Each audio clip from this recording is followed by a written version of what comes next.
বাংলাদেশ জাতীয়তাবাদী দলের চেয়ারপারসন, তিনবারের সাবেক প্রধানমন্ত্রী দেশনেত্রী বেগম খালেদা জিয়া এবার কেয়ার হসপিটালে গত 23শে নভেম্বর থেকে চিকিৎসাধীন আছেন এবং ওনার medical board professor doctor Shahabuddin Talukdar, professor doctor FM Siddiqui, professor doctor Nuruddin Ahmed, professor doctor AQM Mohsin, professor doctor Shamsul Arefin, professor doctor Ziaul Haque, professor doctor Masum Kamal, professor doctor AZM Saleh, professor doctor brigadier অবসরপ্রাপ্ত সাইফুল ইসলাম এবং ডক্টর জাফর ইকবাল, সেই সাথে বাংলাদেশের বাইরে থেকে professor doctor Habibur Rahman, professor doctor Rafiquddin Ahmed এবং professor John Hamilton, professor doctor Hamid Rab, professor John Patrick Kennedy, professor Jennifer Cross এবং doctor Zubaida Rahman সহ আমেরিকা, ইউকে এবং বাংলাদেশের চিকিৎসকদের যৌথভাবে গঠিত মেডিকেল টিমের অধীন চিকিৎসাধীন থাকা অবস্থায় ওনাকে গত 27 তারিখ থেকে সিসিউতে উনি চিকিৎসাধীন আছেন। আল্লাহর অশেষ মেহেরবানিতে ডাক্তাররা যে চিকিৎসা দিচ্ছেন সেই চিকিৎসা সেটি উনি গ্রহণ করতে পারছেন, অথবা আমরা যদি বলি মেনটেন করছেন। কাজেই বিভিন্ন ধরনের গুজব, বিভিন্ন ধরনের বক্তব্য বিভিন্ন জায়গায় দেখার পরিপ্রেক্ষিতে দলের পক্ষ থেকে আমাদের দলের ভারপ্রাপ্ত চেয়ারম্যান জনাব তারেক রহমান সার্বক্ষণিকভাবে ওনার চিকিৎসার তদারকি করছেন। চিকিৎসার সমস্ত বিষয়ে উনি দেশি বিদেশি চিকিৎসকদের সাথে আমাদের মাধ্যমে যোগাযোগ রাখছেন।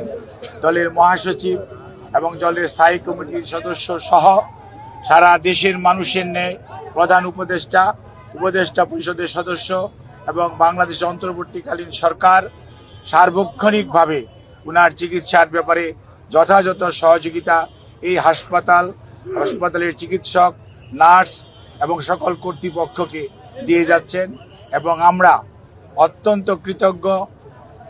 আমাদের বন্ধুপ্রতিম দেশ যারা, অর্থাৎ আমেরিকা বলেন, ইউকে বলেন, পিপলস রিপাবলিক অফ চায়না বলেন, কাতার বলেন, আর সৌদি আরবিয়া বলেন, পাকিস্তান বলেন, ইন্ডিয়া বলেন, আমাদের অনেক সরকার এবং রাষ্ট্রপ্রধান এই চিকিৎসার ব্যাপারে তাদের সহযোগিতার হাত বাড়িয়ে দিয়েছেন। আমরা এই সংকটময় মুহূর্তে আপনাদের মাধ্যমে দেশবাসীর কাছে ওনার সুস্থতার জন্য দোয়া চাই এবং আল্লাহ রাব্বুল আলামিন যাতে দেশবাসীর দোয়া, সারা পৃথিবীর অনেক মানুষের ওনার প্রতি ভালোবাসা এবং দোয়ার কারণেই হয়তোবা উনি এই যাত্রায় সুস্থ হয়ে উঠবেন বলে আমরা আশা করি। সেই জন্যই আমরা আপনাদের মাধ্যমে সবাইকে সর্বোচ্চ সংযম প্রদর্শন এবং সেই সাথে কোনো ধরনের গুজব ছড়ানো এবং গুজবে কান না দেওয়ার জন্য বিনীতভাবে পরিবারের পক্ষ থেকে, দলের পক্ষ থেকে আপনাদেরকে আমরা অনুরোধ করছি। আমাদের দল কিভাবে আপনাদেরকে ইনফরমেশন দিবে সেটিও আমাদের দলের পক্ষ থেকে জানিয়ে দেওয়া হয়েছে। কাজেই সম্মানিত সাংবাদিক ভাই ও বোনেরা, আপনারা ধৈর্য ধরুন। দীর্ঘ 6 বৎসর যাবৎ আপনারা আমাদেরকে সহযোগিতা করেছেন। ইনশাআল্লাহ আমরা এই যাত্রাও আপনাদের ভালোবাসা, আপনাদের সহযোগিতা এবং আল্লাহ রাব্বুল আলামিনের অশেষ মেহেরবানিতে আমরা আবারও আমাদের প্রাণপ্রিয় নেত্রী দেশনেত্রী বেগম খালেদা জিয়াকে আজকে দেশের মানুষের যে অকৃত্রিম ভালোবাসার প্রতীক সেটি আজকে প্রমাণিত। সেই লক্ষ্যেই আমরা আপনাদের সহযোগিতা চাই। আমাদের ভারপ্রাপ্ত চেয়ারম্যান জনাব তারেক রহমান আপনাদের সবাইকে অনুরোধ করেছেন যে ধৈর্য ধারণ করার জন্য এবং উনি সার্বক্ষণিকভাবে বিরামহীনভাবে দেশি বিদেশি চিকিৎসকদের সমন্বয়ে গঠিত মেডিকেল টিমের সাথে সার্বক্ষণিক যোগাযোগ রাখছেন। কাজে আপনাদের সহযোগিতা ছাড়া চিকিৎসা কার্যক্রম সঠিকভাবে পরিচালনা করা সম্ভব হবে না। কাজে কোনো ধরনের গুজবে কান না দেওয়ার জন্য আপনাদেরকে অনুরোধ করছি এবং দেশনেত্রী বেগম খালেদা জিয়ার জন্য সুস্থতার জন্য আপনাদের মাধ্যমে দেশ তথা সকল ধর্মের মানুষের প্রতি আমরা উদাত্ত আহ্বান জানাচ্ছি। আপনাদের সবাইকে অনেক অনেক ধন্যবাদ। আপনি বলেছেন যে একটা প্রশ্ন ছিল, যেটা হচ্ছে আপনি গুজবের কথা বললেন, সঠিক তথ্যটা না আসার কারণে যে যেভাবে পাচ্ছে সংবাদ পরিবেশন করছে এবং সামাজিক যোগাযোগ মাধ্যমেও তথ্য ছড়াচ্ছে। খালেদা জিয়ার এখনকার যে শারীরিক অবস্থা, উনি কি ওইখান থেকে কি উন্নতির দিকে গেছেন বা বিদেশে যাওয়ার মতো শারীরিক কন্ডিশন তার আছে কিনা একটু পরিষ্কার করবেন। আমাদের দলের পক্ষ থেকে জানানো হয়েছে, আমাদের দলের সিনিয়র যুগ্ম মহাসচিব জনাব রিজভী আহমেদ ওনার স্বাস্থ্য ব্যতীত অন্যান্য বিষয়ে আপনাদেরকে মাঝে মাঝে ব্রিফ করবেন।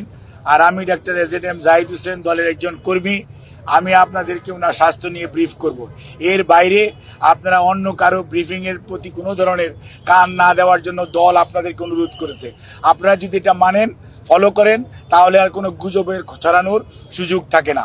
দেশের বাইরে নেওয়ার জন্য যে কথাটি আমি পূর্বেও বলেছি, মেডিকেল বোর্ডের সদস্যরা ওনাকে দেখেছেন।